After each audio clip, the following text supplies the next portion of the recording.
cristão, você vai... O fundamento da família, segundo o coração de Deus, é de uma geração transformada. É uma geração que vive a realidade da nova criação que Deus nos deu para viver.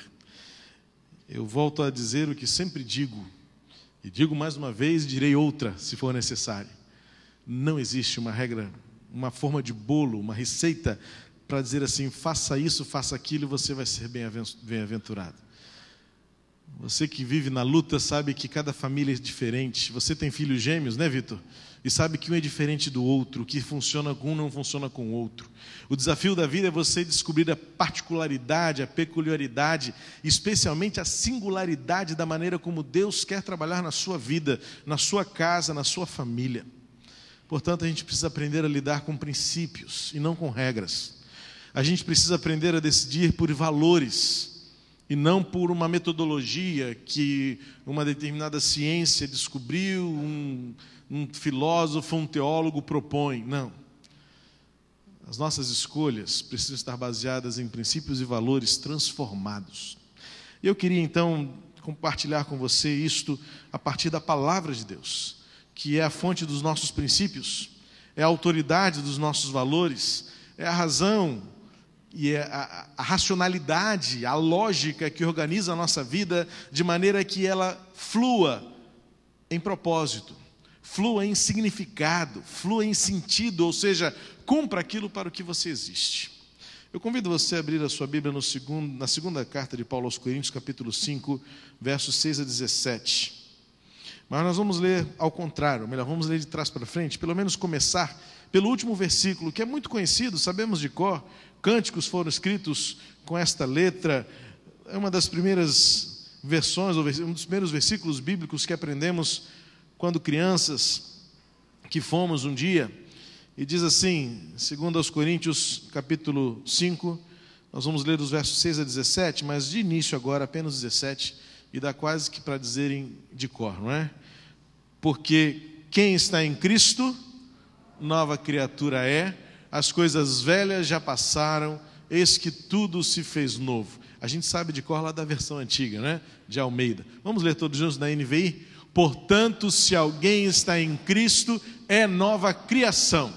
As coisas antigas já passaram, eis que surgiram coisas novas. Olha aqui, o apóstolo Paulo faz uma anunciação vigorosa. Paulo está entusiasmado com aquilo que ele acabou de dizer. Paulo exclama efusivamente, eis que coisas novas surgiram. Esta realidade se aplica à sua família também. Vale lembrar que o contexto do Novo Testamento era um contexto familiar. A igreja, vez ou outra, se reunia no templo, em Jerusalém. Mas depois da dispersão, está lá em Atos capítulo 7, 8, quando a igreja se espalhou, perdeu o significado e o sentido de reunir-se num lugar fixo. Especialmente com a perseguição, as igrejas tinham uma característica muito familiar. A igreja acontecia de casa em casa, a igreja acontecia na sala de estar. As crianças eram filhos de todos. A mesa era compartilhada, os problemas eram íntimos, talvez por isso tanto problema de relacionamento que a gente encontra nas cartas de Paulo e Pedro. É o que eu costumo dizer, disse no dia 4 de maio agora, quando eu falei sobre namoro e noivado. A intimidade é uma droga. Porque depois que você fica íntimo, você conhece o que você não deveria conhecer, você ouve o que você não deveria ouvir, você acaba se envolvendo em questões que você poderia não querer viver, mas você agora é íntimo. E aí o apóstolo Paulo então tem que advertir tantas vezes, cuidado como vocês vivem, cuidado com o que vocês falam um para o outro. E acredite, tudo que Paulo escreveu era para ser lido na sala de estar daquelas famílias. E a gente vive hoje um tempo avançado, mas desde que o mundo é mundo, gente é gente.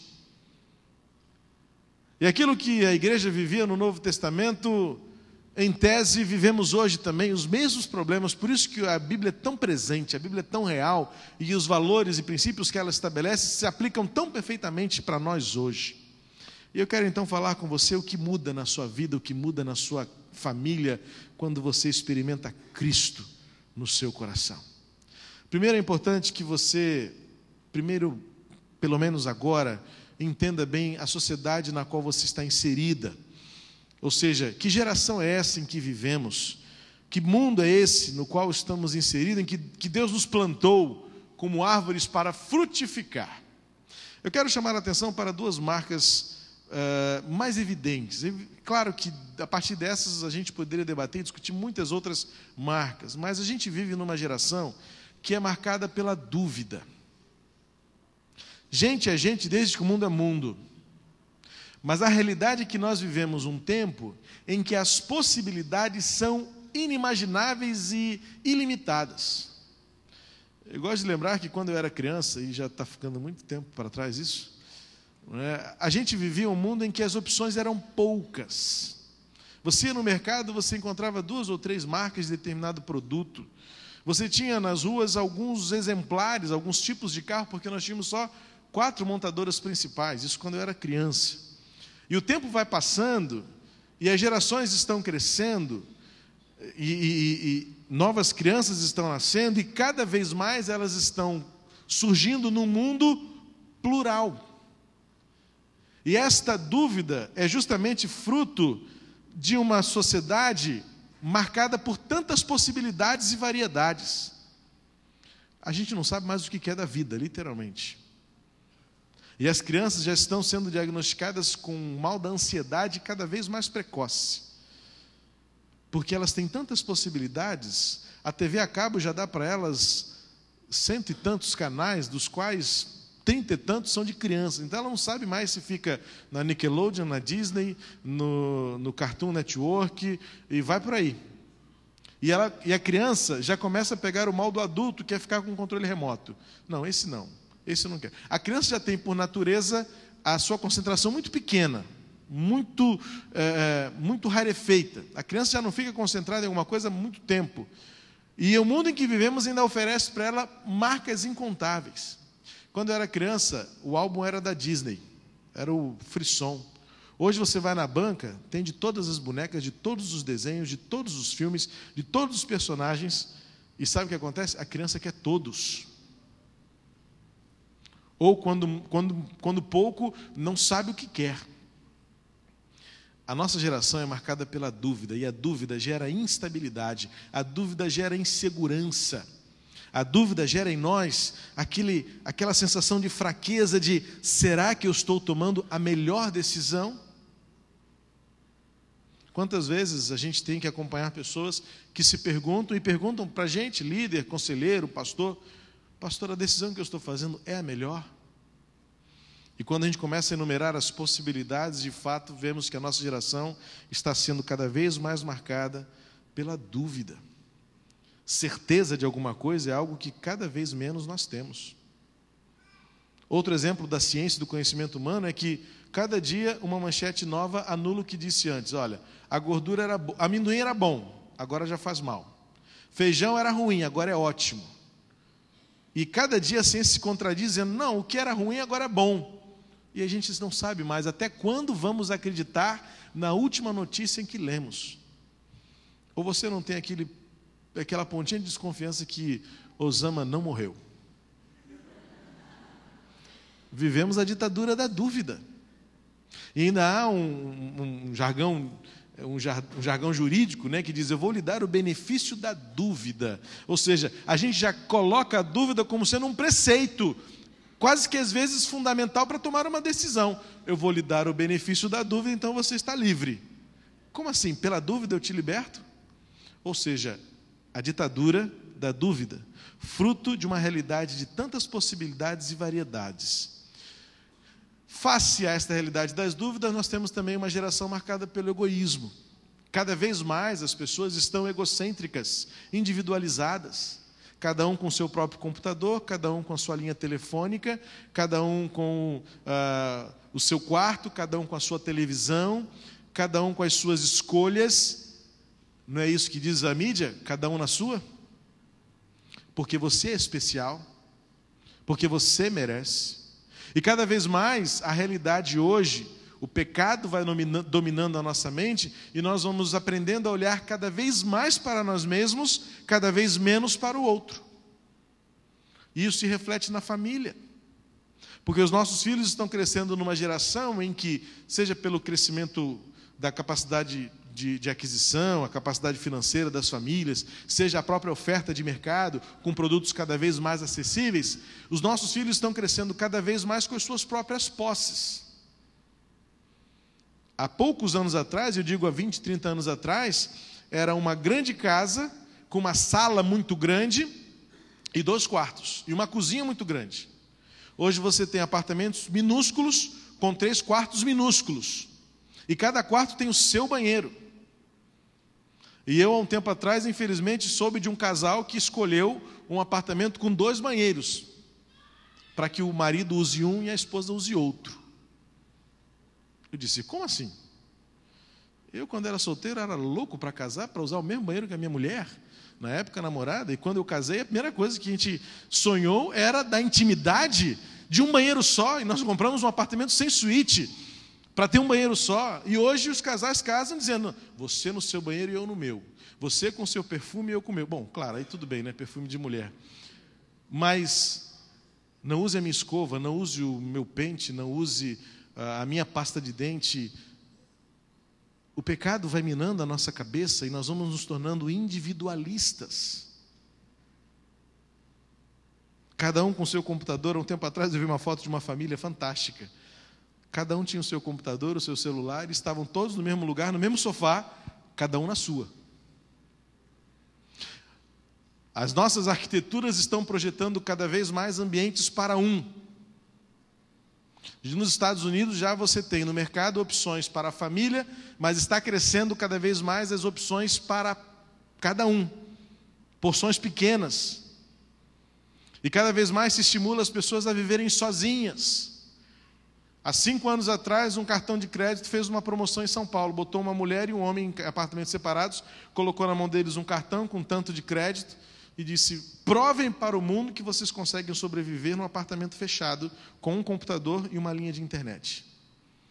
E eles passaram várias semanas naquele apartamento, cada um no seu, e com um computador, uma linha de internet e um cartão de crédito, eles mobiliaram o apartamento, eles comiam, eles pagavam suas contas, é claro. O banco estava querendo promover a sua capacidade de conexão. Conexão com quem? Conexão com o quê? Se não há mais contato, se não há mais abraço, se não há mais afeto, se não há mais toque, se não há mais olho no olho. O advento da comunicação digital trouxe-nos o prejuízo de nos acomodarmos nas nossas clausuras e não nos relacionarmos mais. Não sentimos o cheiro do outro. Uma geração fake, onde as fotos da internet não refletem quem você realmente é. Você posa, você se traveste de algo que você não é e nunca foi e nunca será. As fotos bem escolhidas, bem maquiadas, e atrás de um bonito rosto você não imagina que possa haver uma assassina que transa e mata, ou mata e transa, ou sei lá o que desvario é esse, que mundo em que vivemos. Uma carinha bonita, que por trás de uma rede social não revela quem é e o que pode fazer. Uma sociedade marcada pelo egoísmo, que é fruto do pecado que domina a nossa mente. Mas Paulo diz que há uma nova possibilidade. Paulo diz que nós somos nova criação. Mas de onde vem esta nova criação? É porque nós somos uma geração que pode viver a restauração que vem da morte de Cristo. Olha o que o apóstolo Paulo diz no texto em que nós vamos ler agora. Versículo 6. Portanto, temos sempre confiança e sabemos que enquanto estamos no corpo, estamos longe do Senhor. Porque vivemos por fé e não pelo que vemos. Temos, pois, confiança e preferimos estar ausentes do corpo e habitar com o Senhor. Versículo 9. Por isso temos o propósito de lhe agradar, quer estejamos no corpo, quer o deixemos. Pois todos nós devemos comparecer perante o tribunal de Cristo, para que cada um receba de acordo com as obras praticadas por meio do corpo, quer sejam boas, quer sejam más. Uma vez que conhecemos o temor ao Senhor, procuramos persuadir os homens o que somos está manifesto diante de Deus. e esperamos que esteja manifesto também diante da consciência de vocês. Não estamos tentando novamente recomendar-nos a vocês, porém lhes estamos dando a oportunidade de exultarem em nós, para que tenham o que responder aos que vangloriam das aparências e não do que está no coração. Se enlouquecemos, é por amor a Deus. Se conservamos o juízo, é por amor a vocês. Pois o amor de Cristo nos constrange, porque estamos convencidos de que um morreu por todos, logo todos morreram. E ele morreu por todos, para que aqueles que vivem já não vivam mais para si mesmos, mas para aquele que por eles morreu e ressuscitou. De modo que, de agora em diante, a ninguém mais consideramos do ponto de vista humano, ainda que antes tenhamos considerado Cristo dessa forma, agora já não o consideramos assim. Portanto, e aí vem o texto que temos no início, portanto, se alguém está em Cristo, é nova criação. Eu tenho dito a vocês que vocês devem aprender a ler a Bíblia, observando bem cada detalhe, especialmente as conjunções, porque elas nos ensinam a fazer as ligações necessárias. E se Paulo diz, portanto, é porque o que ele vai dizer agora é consequência do que aconteceu em cima.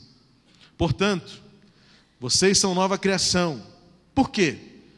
Porque Cristo morreu por nós. É a primeira razão da nossa esperança. Cristo morreu por nós. E porque Cristo morreu por nós, nós podemos experimentar o seu amor. O amor incomparável. Um amor imensurável, um amor a toda prova. E como eu gosto muito de lembrar as palavras de Jesus, ou melhor, o registro de João, deste amor de Jesus, que nos amou até o fim. Significa que ele agiu para resgatar o homem do seu processo de degradação, de autodestruição, de mútua destruição, em que nós destruímos-nos a nós mesmos, e quando destruímos-nos a nós mesmos, destruímos os outros. Eu citei aqui o exemplo no dia 1º de maio, quando abrimos este mês de reflexões sobre a família, que ouvimos da nossa filha um testemunho entristecido, de que 2 coleguinhas da sua sala, gêmeos, estavam trazendo a notícia de que seu pai havia se separado da mãe. E nós perguntamos, por quê, você sabe? E ela disse com um olhar triste, porque o pai bebe muito. O pai destruindo-se pelo vício da bebida, destruindo a esperança de 2 crianças, de um lar solidificado, de um lar alegre, de um lar permanecido, destruindo-se a si próprio, destruímos-nos mutuamente. Mas o amor de Cristo, manifestado lá na cruz, manifestou-se para nos resgatar deste processo de destruição completo, se não for por Jesus. Mas fosse apenas a morte, talvez não tivéssemos a plenitude do propósito de Deus, mas Ele fez Jesus ressuscitar dentre os mortos. E na morte nós conhecemos o amor de Cristo. Pela morte é manifestada a esperança de um novo começo. E na ressurreição revela-se o poder absoluto que só Deus tem, pois nenhum outro ressurgiu. Todos os outros que se levantaram com uma esperança de um povo, com uma esperança de uma geração, como profeta de uma nação, morreram e lá ficaram. Mas Cristo não. Cristo ressurgiu, trazendo para a humanidade a possibilidade de um novo caminho, de uma nova vida. Então, ainda que vivamos numa geração marcada pela dúvida e pelo egoísmo, a morte e ressurreição de Cristo promovem em nós a possibilidade de uma nova realidade. A morte e a ressurreição de Cristo dá a você um novo começo. Por isso nós não precisamos viver como a geração marcada pela dúvida e pelo egoísmo, mas somos uma geração restaurada pela morte e ressurreição de Jesus. Amém? Esta é a diferença que Jesus Cristo faz em nós, que nos leva a viver como uma geração transformada. Pois quando Cristo morreu, diz Paulo, morreu para todos, e manifestou o amor de Deus para todos. Mas não apenas morreu, mas Ele ressuscitou, anunciando o começo de uma nova possibilidade. Em Cristo temos todos uma nova vida. E aí, então podemos viver como uma geração transformada. E quais são as marcas desta geração? O apóstolo Paulo nos mostra. O seu texto traz, dentro do que lemos, alguns indícios muito preciosos de algumas dessas marcas de uma geração transformada, de uma família transformada, de um ser transformado. Primeiro, lá no versículo 6, ele diz assim: portanto, temos sempre confiança, e sabemos que enquanto estamos no corpo, estamos longe do Senhor.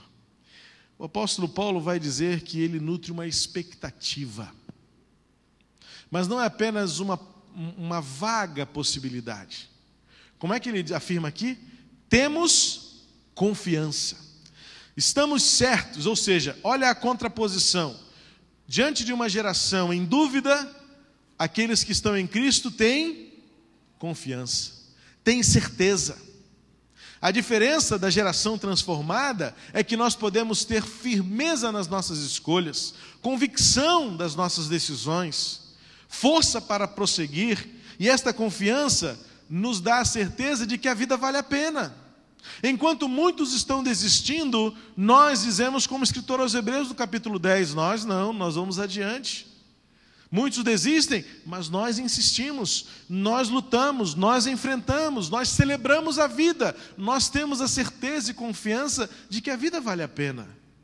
Ainda que estejamos aqui longe do Senhor por um pouco, Paulo sabia que a sua expectativa maior era estar no céu com Jesus, e ele fala, nós temos confiança de que isso vai acontecer, mas por enquanto a vida vale a pena, a família pode dar certo, é possível, por princípios e valores, que os meus sonhos são realizáveis se eles focam na glória de Deus na minha vida.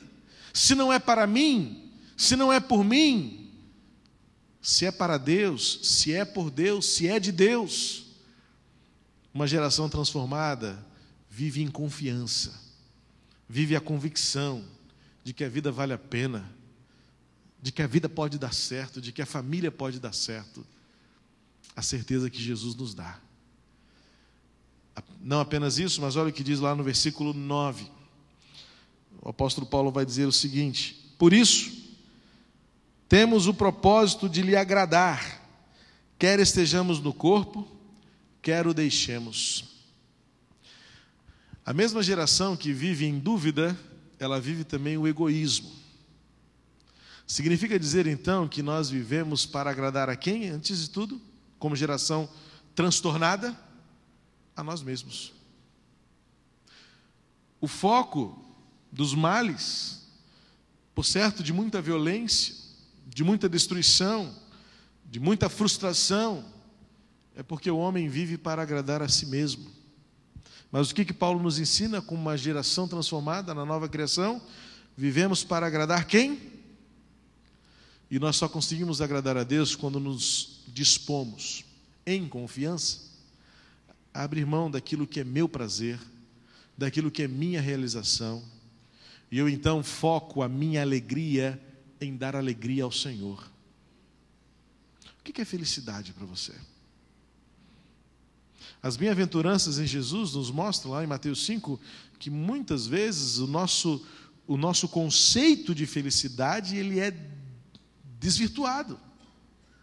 Ele está desviado daquilo que é o propósito de Deus, porque no Novo Testamento muitas vezes a felicidade é ter menos. Quantas vezes a felicidade é ser o último? Quantas vezes a felicidade é abrir mão? Quantas vezes a felicidade é sofrer? Quantas vezes a alegria é perder? Na verdade, o que o Novo Testamento nos ensina, do início ao fim, pela graça de Jesus, é que nós precisamos ajustar o nosso foco, nós precisamos ajustar e curar o nosso conceito de felicidade. E parece-me às vezes que as pedras já estão clamando. Há um banco cuja campanha publicitária diz assim: porque muito mais do que ter é ser. Então imagina, é pelo menos hipócrita, né? Mas tudo bem, porque o banco é o que mais ganha, é o que mais tem. Mas parece-me que de alguma maneira alguém pensou antes de fazer a campanha o seguinte: gente, que sociedade é essa em que vivemos? Em que todos estão baseando a sua felicidade no ter. Este deveria ser o nosso discurso, não era um banco não. A igreja que deveria levantar a voz profética e dizer para a sociedade: o nosso prazer está focado naquilo que não agrada a Deus. E enquanto assim mantivermos o nosso foco da alegria, da realização, o que for importante para você, se não for agradar a Deus, é autodestrutivo. Destrói mutuamente a você, a sua família, ao seu próximo. Por isso o apóstolo Paulo diz: por isso temos em nós um único desejo: agradar a Deus em tudo. Significa abrir mão do seu prazer e ajustar o seu conceito de felicidade e dizer: aquilo que é bom para mim precisa primeiro ser bom para Deus. Se não for bom para Deus, não é bom para mim. Olha que peneira valorosa. Olha o quanto nós expurgaríamos do nosso viver. Olha o quanto de atitudes nós deixaríamos de lado, quantos vícios, quantas práticas, quantas palavras, quantas iniciativas, quantas decisões seriam corrigidas se nós primeiro disséssemos: isto agrada a Deus? Isto edifica o nome do Senhor na minha vida? Paulo disse em outras vezes: importa agradar a Deus e não aos homens. Contrapondo-se, constratando-se à sociedade em que vivemos, marcada pela dúvida e pelo egoísmo, a geração transformada se levanta para dizer: temos confiança de que a vida vale a pena e nós vivemos para agradar a Deus e não a nós mesmos, porque o nosso foco de felicidade está firmado na verdade: se é bom para Deus, é bom para mim. Esta geração transformada em que vivemos aprende a ter temor do Senhor. Talvez você tenha crescido imaginando Deus como um homem barbudo, sentado sobre as nuvens com relâmpagos nas mãos e dizendo o seguinte: quem vacilar, toma um raio na cabeça. E nós crescemos aprendendo a ter medo de Deus, porque Deus é um ser bravo, muito sério, muito zeloso. Só que, na verdade, esse tipo de teologia não tem qualquer fundamento. Eu vou até dizer o seguinte, usar um exemplo bem incapaz de alcançar o que Deus é, mas durante muito tempo, e aí você vai entender por que eu sento com as crianças aqui no degrauzinho. Tem mãe que diz o seguinte para o filho apronta em casa, mas faz o que faz acontecer. Durante muito tempo, sabe o que falava para o filho? Vou falar para o pastor. A criança queria vir para a igreja? Os mais antigos sabem o que é isso. Era uma realidade eclesiástica muito diferente do que é hoje. A figura da autoridade pastoral tinha um outro contexto, mas era muito mal usada pelas famílias. E aí, como eu sou neto e filho de pastor, isso é verdade. Eu posso dizer a você que eu sei de muitos casos de que a mãe levava o filho pela orelha em casa para a igreja: esse pastor dá um jeito no meu filho. E houve um tempo em que os pastores eram realmente um pouco mais sisudos, e muita gente cresceu tendo medo de pastor. Só que ter medo de pastor não é temer e respeitar, honrar a autoridade pastoral, não. Aí o que Deus faz? Deus manda o seu filho para morrer no lugar do homem, para dizer assim: não, isso é amor. Deus desce a nossa estatura, Deus desce a nossa humanidade, como diz Filipenses 2, Deus desce a este mundo para nos ensinar: eu amo vocês a ponto de me tornar como vocês, para que vocês me conheçam, para que vocês olhem nos olhos, para que vocês saibam o que é amor. Por isso que eu sento aqui no degrau, para ficar da altura das crianças, para se alguém tiver ainda dúvida de que pastor pode amar as pessoas e amar as crianças, essa dúvida fica tirada aqui. Muitos de nós crescemos tendo medo de Deus. Nós dizemos: porque a mão do Senhor, o juízo de Deus, a ira de Deus. Ok, são conceitos bíblicos, são aspectos teológicos que têm algum fundamento, mas onde fica o conceito que Jesus veio estabelecer de maneira plena e cabal? A graça de Deus. O que significa temer ao Senhor? O apóstolo Paulo nos ensina no versículo 10 e 11. Vamos ler lá? Pois todos nós devemos comparecer perante o tribunal de Cristo, para que cada um receba de acordo com as obras praticadas por meio do corpo, quer sejam boas, quer sejam más. Uma vez que conhecemos o temor ao Senhor, procuramos persuadir os homens, o que somos está manifesto diante de Deus, e esperamos que esteja manifesto também diante da consciência de vocês.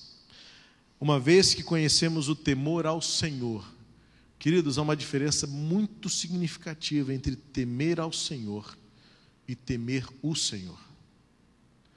Temer ao Senhor significa ter a consciência de que um dia teremos de explicar ao Senhor o que nós fizemos. Anda, por favor, aí dá um toque, isso. Teremos de explicar ao Senhor o que nós fizemos com a graça dEle. Eu gosto de pensar que lá no final, como diz o apóstolo Paulo, no final das coisas, no tribunal, quando o Senhor se assentar para julgar a terra, Ele de fato nos olhará e Ele fará uma pergunta que para mim é assim que eu penso, é assim que eu vejo, pelo sentido da graça. Deus perguntará para nós assim: por que você não amou um pouco mais? Por que você não foi fiel? Por que você não perdoou um pouco mais? Eu fico pensando que no final Deus vai nos cobrar o seguinte: enquanto você viveu, eu mostrei para você de inúmeras maneiras o meu amor, a minha graça, a minha misericórdia. E o que você fez com isso? Quando eu penso em temer ao Senhor, me vem à mente a realidade de que um dia eu estarei diante do Senhor e não haverá outras desculpas. Enquanto eu estou aqui, eu tenho desculpa. Eu digo assim: Senhor, foi a minha mãe. Minha mãe era terrível. Enquanto eu estou aqui, eu vou poder dizer: Senhor, é o pastor que o Senhor me deste. Aquele homem é muito chato, vive falando. Ele é gordo, ele me irrita, não é o pastor que eu queria. Senhor, meu pai. Senhor, meu pai era um cachaceiro. O meu filho tirou a minha alegria de viver. Meu filho vivia viciado. Meu filho era uma desgraça na minha vida. Por que aquele moleque nasceu? Enquanto você vive aqui, você costuma pensar. Se você não diz, você pensa essas coisas. Mas diante do Senhor, totalmente desnudados diante dEle, o Senhor dirá assim: não me interessa o que os outros fizeram. Temer ao Senhor é ter consciência de que diante do Senhor eu não poderei projetar culpa em ninguém. Porque Deus vai me perguntar o que você fez com a graça que eu lhe dei.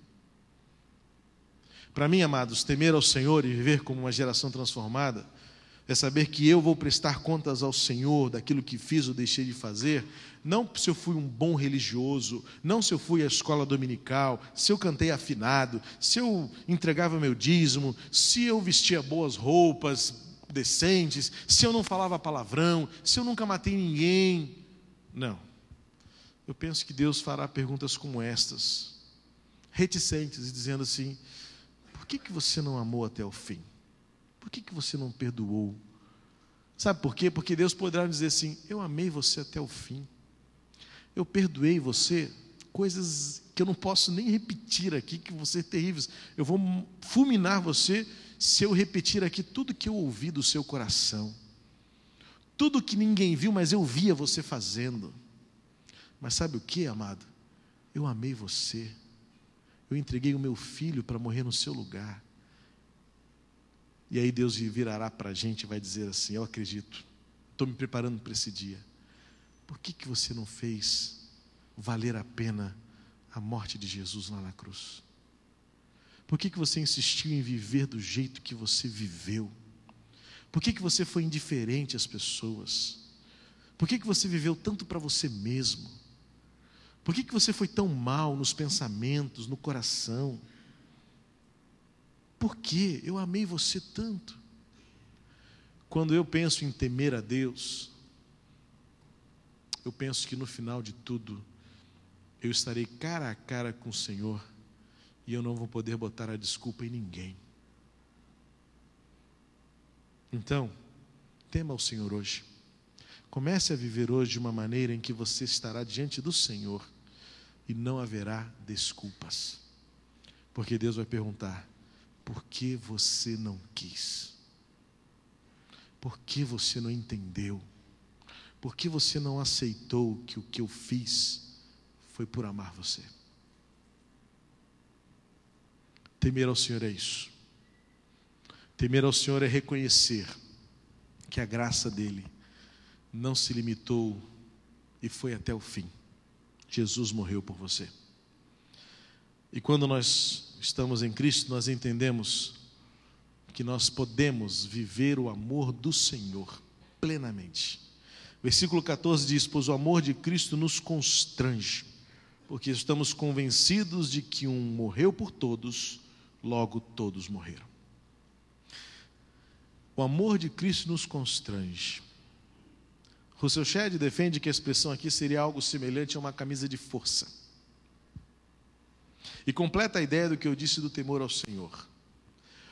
Deus nos amou de tal maneira que quando nos deparamos com este amor, nós somos presos. Nos impede de fazer o que é mal, nos impede de fazer o que é destrutivo, nos impede de fazer o que é pecaminoso.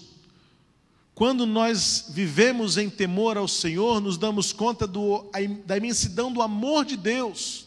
E por causa deste amor, nós pensamos: não há outra escolha a não ser aceitar este amor de Deus por mim.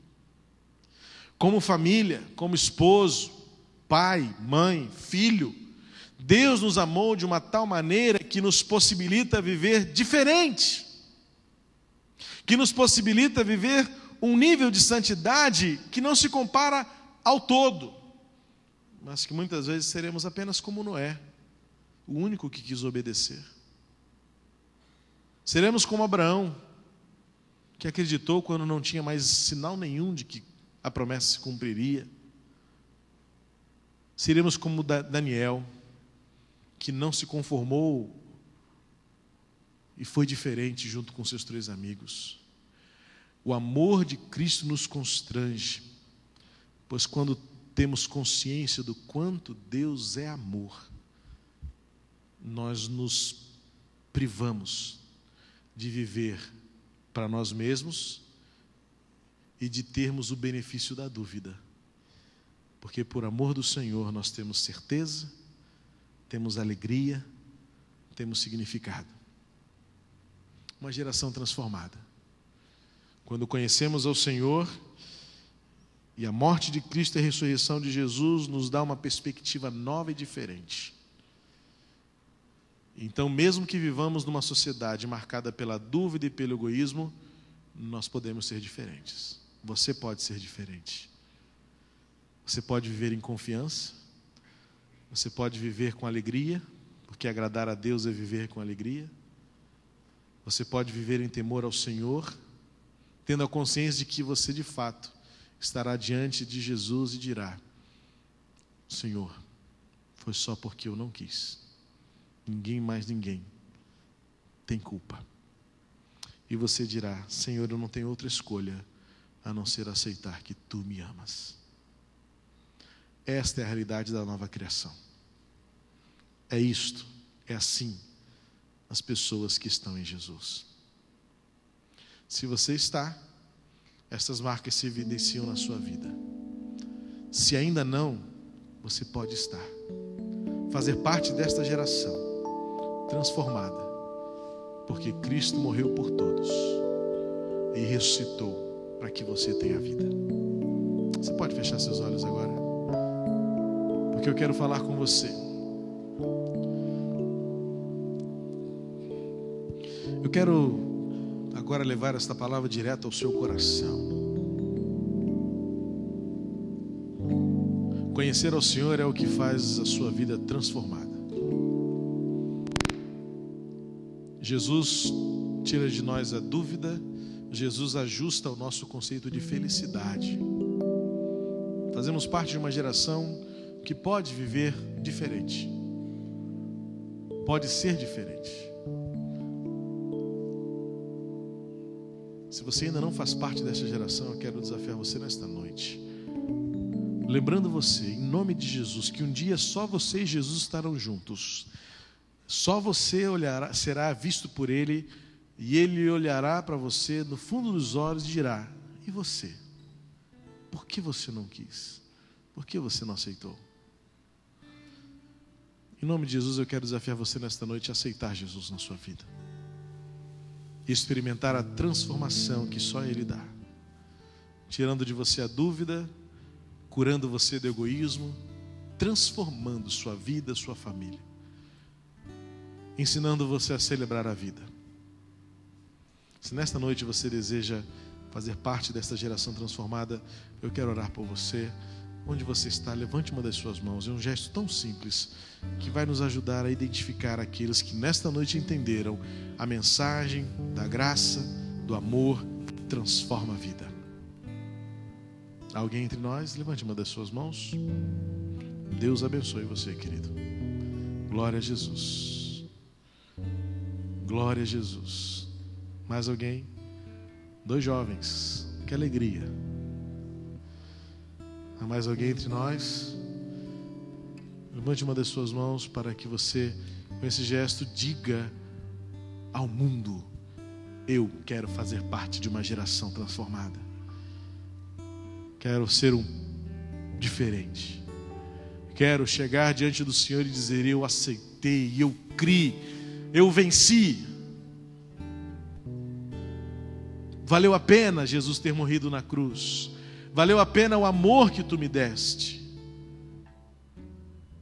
Eu criei, eu venci. Alguém mais? Deus seja louvado, querido. Nós vamos ficar de pé e vamos cantar o cântico Conhecer, Te Conhecer. Enquanto cantamos, eu quero, se possível, evidentemente, se você puder, vir aqui à frente. Eu quero abraçar você que levantou a mão. E eu quero orar por você ao final do culto. Enquanto cantamos, se você ainda quiser vir, venha, sai do seu lugar e venha aqui à frente. E nós vamos cantar Te Conhecer. É mais do que tudo, é mais importante. É o que realiza a nossa alegria, é o que faz a vida acontecer. Enquanto cantamos, se você quiser sair do seu lugar e vir aqui à frente, eu quero abraçar você e orar por sua vida. Tudo que eu quero está em Ti, toda a minha vida eu Te entrego, pois não há outro além de Ti. Tudo que eu venho a conquistar não se compara à Tua presença, nem ao prazer de Te adorar. Dias vêm, dias vão, e em meu coração só aumenta o desejo de Te encontrar. Agradecido eu sou pelo que já recebi, mas não estou satisfeito. Eu quero mais Te conhecer e prosseguir Te conhecer. Este é o alvo da minha vida, Senhor. Te conhecer e prosseguir Te conhecer. Tudo que eu quero pra minha vida, Senhor.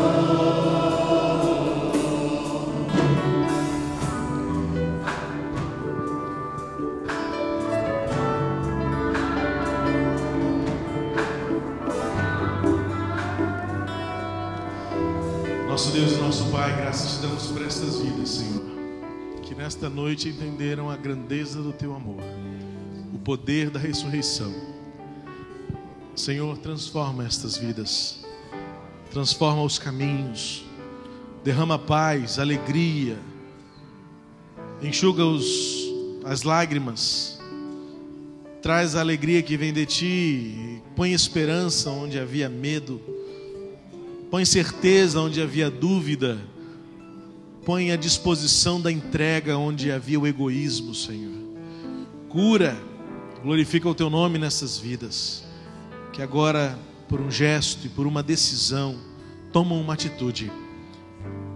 Eu quero declarar que Jesus é glorificado na vida dessas pessoas, desses jovens aqui. E em nome de Cristo, transforma-os. São Teus, em nome de Jesus. Transforma o caminho que está pela frente a ser percorrido.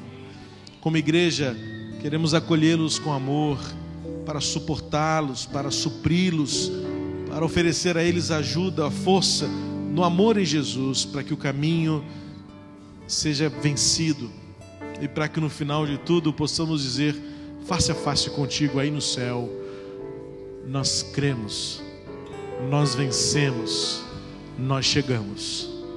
Obrigado, Senhor, pela viva esperança que vive em nós, pela morte de Cristo e pela ressurreição do Senhor. Pois te conhecer é o que nós mais queremos, mais e mais, em nome de Jesus. Amém. Deus abençoe mais uma vez.